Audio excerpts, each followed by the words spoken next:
Hey guys, it's your girl Kizzy Rock, and yes, Kizzy Rock is my birth given name. Happy Tuesday. Happy Tuesday, guys. I hope you guys are enjoying your day. Want to say hey to all my subscribers. So, I'm here with another email response, and this is to a young lady who cannot get over her ex. She's tried everything, but she feels as if she's living a lie, and she is only putting a front on in front of her friends and her family to make them seem like she's extremely happy. Well, sis, I'm sure many people here, chosen ones, got your back on this because I think we all have been there at some point. And so if you guys have anything you want to share, chosen ones, please do so in the comment section. All right, sis. Well, first thing first, you're not alone. And, I think if someone says that they've never been hurt, then they're living under a rock, and they just haven't lived long enough yet, right? So you're not alone. Let's start there. Next, you have to ask God to reveal to you what's keeping you locked and stuck there, because it could be a number of things. You could have a soul tie, which is a whole nother level of whew. Actually, I have a recording on soul ties I think I posted last week. I'll be sure to send that to you if you need it. So you can have a soul tie. That's one thing. You could be struggling in the area of self-esteem and confidence, especially if it was a toxic relationship and your ex could have added a layer onto that, because sometimes when we feel neglected or abandoned and they no longer want us, then we tend to take on this feeling of, well, I'm not good enough. So again, even if the relationship itself was really toxic, that may have added another layer of self-esteem issues on, as you stated also that you struggle with self-esteem very early on in your life. Another thing is sometimes, and I know for me, I had this hang up once before, and a lot of people I know actually did. When you're really good to a person and you're really loyal to a person, and you like invested in the relationship, and like you help this person to grow or to achieve certain things, right? So it's almost like when it's time to leave, or when that relationship or marriage come to an end, we're so focused on the investment that we put into the person. Almost like, I'm going to use this for an example. Let's just say when you met him, he was into Jordans and sneakers and white tees all day, right? And then when he met you, you put him on game. Okay, Jordans is cool for certain occasions, but let's go ahead and get these, you know what I'm saying? These white button downs, these peanut butter brown, loafers, that type of thing, right? You advance him, and then in turn, he started to expand and learn and X, Y, and Z and so on. You got behind him, and you kind of put your energy into his business idea and all these other stuff. I'm just using these for an example. This didn't happen to me, but this is just an example. And so now it's like when it's time to leave, you're so caught up on, oh, no. No one is going to profit off of my effort and my energy, because if it wasn't for me, he wouldn't have that business. If it wasn't for me, he wouldn't have had that house, because his credit was 230. So once he met me, I leveled him up, right? That type of thing. 230. So we're locked in on that. It feels as if it's almost unfair. Like, no. That's me. I did this. You're not going to take what I did and, let someone else. Listen, I get it. But that's not freeing to you.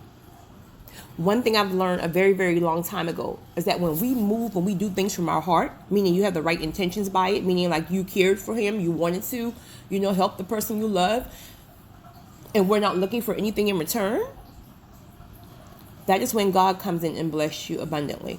I've learned a long time ago, my God, to stop looking for the people that I bless to return that favor, or to even be grateful half of the times.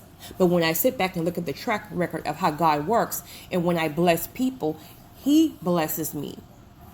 in different ways.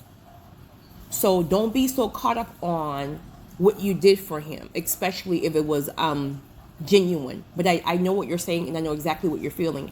But if you're locked in solely on that, that's going to really, really be a hard time to pull away, because you're so focused on that. Another thing, this is a big thing that I realize that some females have dealt with. While in the relationship, let's just say that she found out about a side chick, right? And they're kind of just going back and forth. They know about each other, but it's just some old pettiness. You're proving to her at one point, like, okay, you won't see him for 3 weeks because I'm gonna be on his neck and he gonna be up in his house, right? Just toxic nonsense. So it's like, you know that there's a side chick or a potential side chick, and so now you're so focused on, okay, if I leave him or if I don't fight for him, the quote-unquote side chick will win. Win what? Win what? I mean, she already had him anyway. So you're not giving her him. She already had him. You're just now going to be releasing him to her full time. And guess what? It's a difference when you're with someone full time versus being a side chick or a side dude, right? It's that intensity, because it's like you got to hide and things like that. But when you got a person full time, because you think you wanted them full time, because you want to prove a point, girl, how long is that can really last, right? Sometimes it does, sometimes it doesn't. But you can't be focused on that, because you're not losing nothing anyway.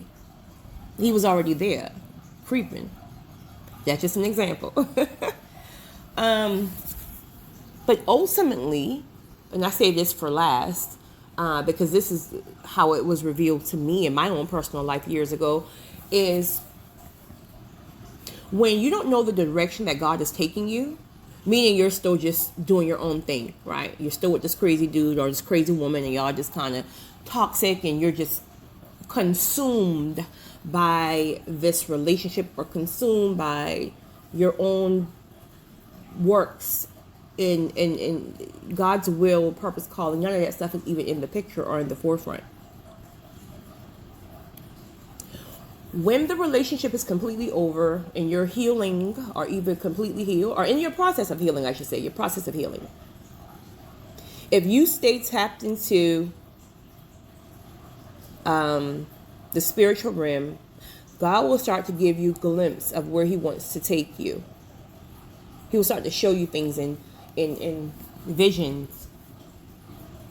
Now, because you're struggling and you're still tied up in the flesh of trying to get over this soul tie or this heartbreak, it's easy to ignore it, because all you want to do is go back to try to mend because you think if you get him back and if the relationship works, it's going to mend your broken heart.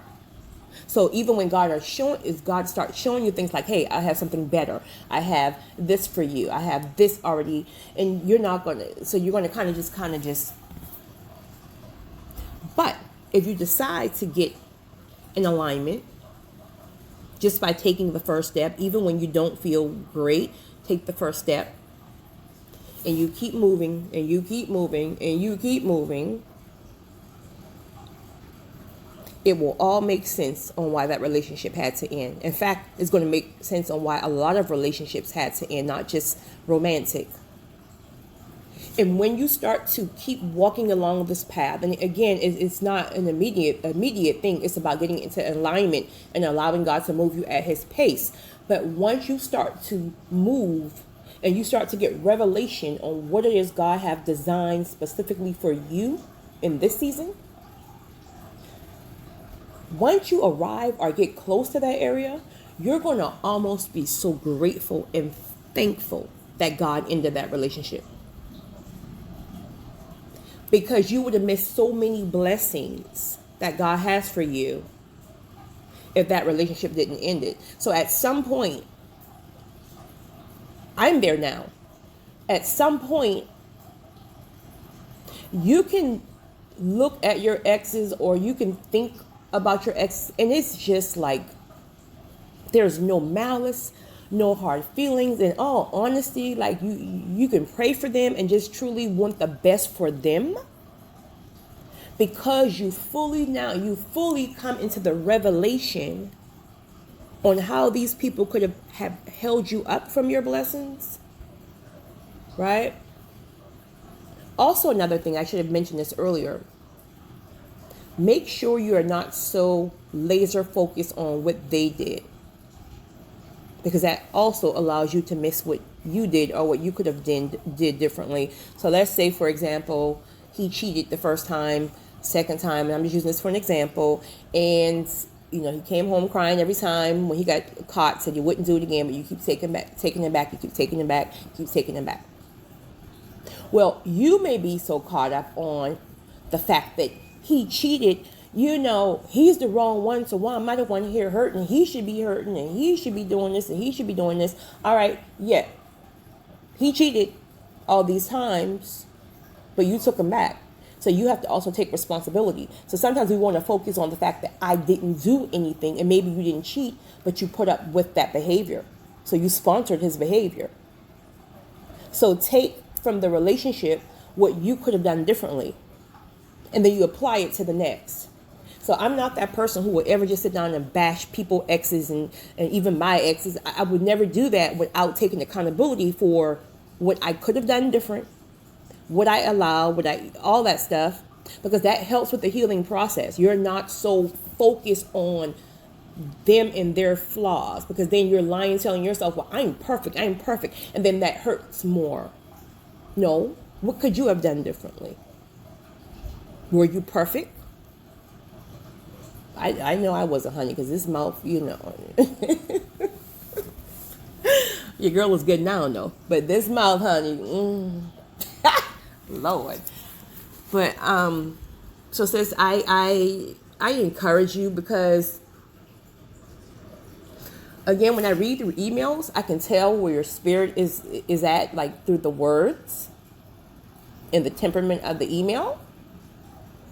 And you are in a very, very dark place, almost to the point that you can't even see a glimmer of light. That's very dangerous. You got to be very mindful, because during these times, Satan will literally play with your head. So you got to get up. Like I always say, open them blinds, wash your face, put them lashes on. Like, you got to get out of that house. You're not going to feel like it. That's the thing. You're not going to feel like it. Especially when you got friends who are married and people around you who are all happy and all this stuff like that. You're not going to feel like it.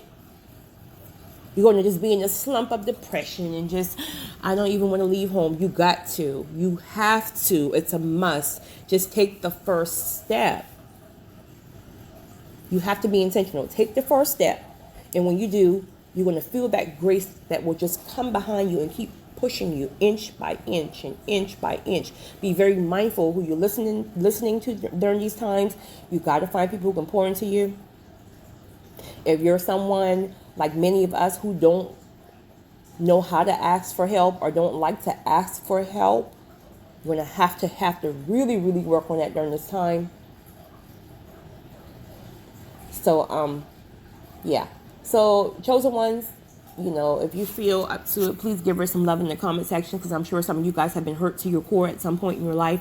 And now you can look back like myself and realize like it was a blessing, because that person or those persons were never designed for our destiny. We chose those people on our own accord, and that's why the relationship didn't work. But once you get your revelation from God and you start moving towards purpose and calling, God will bring the person who was always designed for you to fit into your destiny, and then many times he will combine the purposes and the callings. So you guys have a great one. It's your girl, Kizzy Rock.